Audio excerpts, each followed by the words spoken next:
Attention, brought to you by Project 2025. Well, I did something that nobody thought was possible. I got rid of Roe v. Wade. They're trying to eradicate prenatal testing altogether. It's a lot easier to force women to carry a dying fetus to term if they never get diagnosed to begin with. This has nothing to do with families or babies, but enforcing a worldview that says it's women's job to be pregnant and to stay pregnant, no matter what the cost or consequence. In 4 years, you don't have to vote again. We'll have it fixed so good you're not going to have to vote. I don't care about you. I just want your vote. I don't care. We're interrupting program for this CBS News special report. President Biden says he will end his re-election bid. The Republican Party has spent tens of millions of dollars running against Joe Biden. I love good news. Love good news. My fellow Americans, it's been the honor of my life to serve as your president. But this sacred task of perfecting our union, it's not about me. It's about you, your families, your futures. It's about we, the people. So I've decided the best way forward is to pass the torch to a new generation. There is a time and a place for long years of experience in public life. There's also a time and a place for new voices, fresh voices, yes, younger voices. That time and place is now. The president wanted people to remain calm. Well, let's get No, but Susan, this is important. I want to add, but if, Mr. Vice President, I'm speaking. I'm speaking. Yep. Let's talk about PAC in the court then.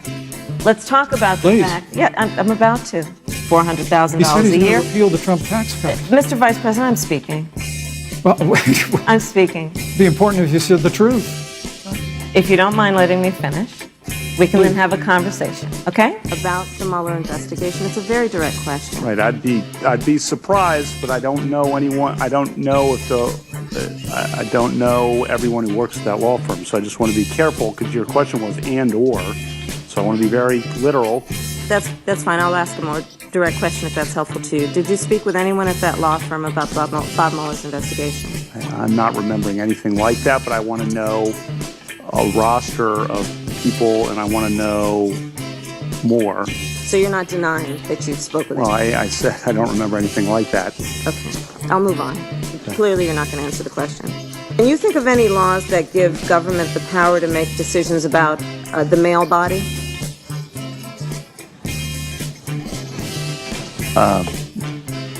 I'm happy to answer a more specific question. But male versus female. There are medical procedures that the government has the power to make a decision about a man's body. I thought you were asking about medical procedures that are unique to men. I'll repeat the question. Can you think of any laws that give the government the power to make decisions about the male body? I'm not thinking of any right now, Senator. Attorney General Barr, has the president or anyone at the White House ever asked or suggested that you open an investigation of anyone? I wouldn't. Yes or no? Could you repeat that question? I will repeat it. Yeah. Has the president or anyone at the White House ever asked or suggested that you open an investigation of anyone? Yes or no, please, sir? The president or anybody else? Seems you would remember something like that and be able to tell us.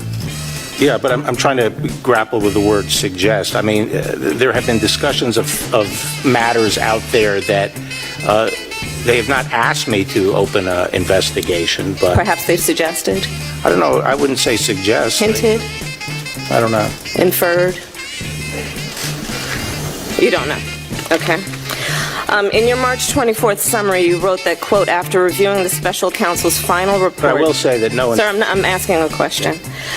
In your March 24th summary, you wrote that, quote, after reviewing the special counsel's final report, Deputy Attorney General Rosenstein and I have concluded that the evidence is not sufficient to establish that the president committed an obstruction of justice offense. Now, the special counsel's investigation produced a great deal of evidence. I'm led to believe it included witnesses' notes and emails, witnesses' congressional testimony, witnesses' interviews, which were summarized in the FBI 302 forms, former FBI Director Comey's memos, and the president's public statements. My question is, in reaching your conclusion, did you personally review all of the underlying evidence? No, we took... Do you believe the previous interrogation techniques were immoral? I'm not asking, do you believe they were legal? I'm asking, do you believe they were immoral? Senator, I believe that CIA did extraordinary work to prevent another attack on this country. Please answer the question. Senator, I think I've answered the question. No, you've not. Have you had any conversation about Robert Mueller or his investigation with anyone at that firm? Yes or no? Well, is there a person you're talking about? I'm asking you a very direct question, yes or no? I need to know I'm not sure I know everyone who works at that law firm. I don't think you need to. I think you need to know who you talked with. I've had 6 background investigations over 26 years. Sir, as it relates to the recent allegations, are you willing to have them do it? The witness testimony is before you. No witness who was there supports that I was there. Okay, I'm going to take that as a no and we can move on. Has the president or anyone at the White House ever asked or suggested that you open an investigation of anyone? Yes or no, please, sir? The president or anybody else? Seems you'd remember something like that and be able to tell us. We have the verdicts. Donald Trump found guilty on all 34 counts of falsifying business records in the first degree. All 34 are felonies. Donald Trump has now been convicted of 34 different felony crimes by a jury of his peers in Manhattan. 34 felony charges for former President Donald J. Trump, convicted of 34 felony charges having to do with falsifying business records to cover up hush money payments to Stormy Daniels. As many of you know, before I was elected as vice president, before I was elected as United States Senator, I was the elected Attorney General, as I've mentioned, of California. And before that, I was a courtroom prosecutor. In those roles, I took on perpetrators of all kinds. Predators who abused women. Fraudsters who ripped off consumers. Cheaters who broke the rules for their own gain. So hear me when I say, I know Donald Trump's type. And in this campaign, I will proudly put my record against his. We're keeping an eye on all of that. But after weeks of speculation, Kamala Harris has picked her running mate. She texted her supporters. We should note in just the last several minutes that she has picked Minnesota Governor Tim Walz. Let's bring in CNN senior political commentator Van Jones. Van, what do you think? Hey, listen, man. This guy comes out of nowhere. 2 weeks ago, nobody even knew his name. Yeah. And he lit up the grassroots. He lit up the internet. He's the first person to come out and define Donald Trump as weird. And suddenly people had a way to talk about him. We were, he's a fascist, he's a dictator. We were actually giving him more power. This guy punctured the Donald Trump balloon and comes out of nowhere, the ultimate dark horse candidate. So it extends the honeymoon. A lot of people are excited, but it's not all one way. You do have the other side of this thing, which is, first of all, what worries me is you see a lot of relief from the conservatives. They were scared of Josh Shapiro. They were scared of a Mark Kelly. They thought that would help define Kamala more to the middle. You see a lot of rejoicing on the right. That's not good. Also, you've got some disquiet in the Jewish community. Some people had their hopes up. Maybe you're going to get another shot at a Jewish vice president. We haven't had that for 2 decades, and now that gets pulled away.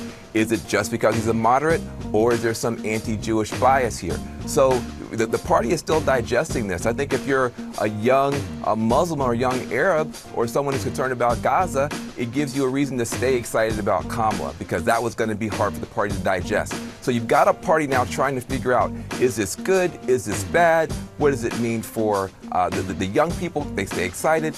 But the most important thing I can say is, only in America can somebody who nobody literally heard of 2 weeks ago be on his way to being possibly the vice president of the United States, second to the most powerful person in the world, because he made the argument for himself. He made the case against Donald Trump. He made the case against Republicans in a fresh way. And here we are. This is the most unpredictable race that you've seen, I think, in the past 50 years. It's just nuts.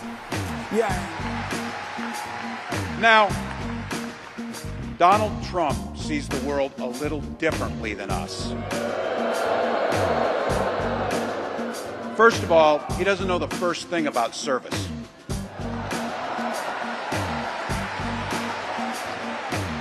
He doesn't have time for it because he's too busy serving himself. Again and again and again, Trump weakens our economy to strengthen his own hand. He mocks our laws. He sows chaos and division. And that's to say nothing of his record as president. He froze in the face of the COVID crisis. He drove our economy into the ground. And make no mistake, violent crime was up under Donald Trump.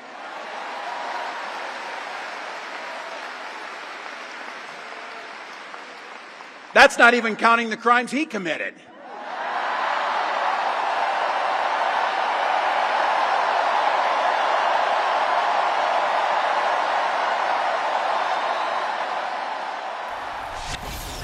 In this election, we each face a question. What kind of country do we want to live in?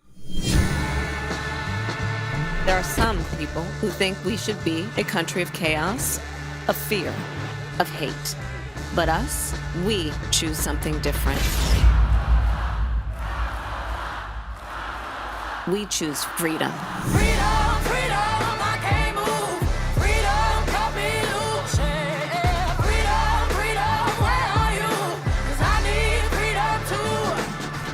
The freedom not just to get by, but get ahead.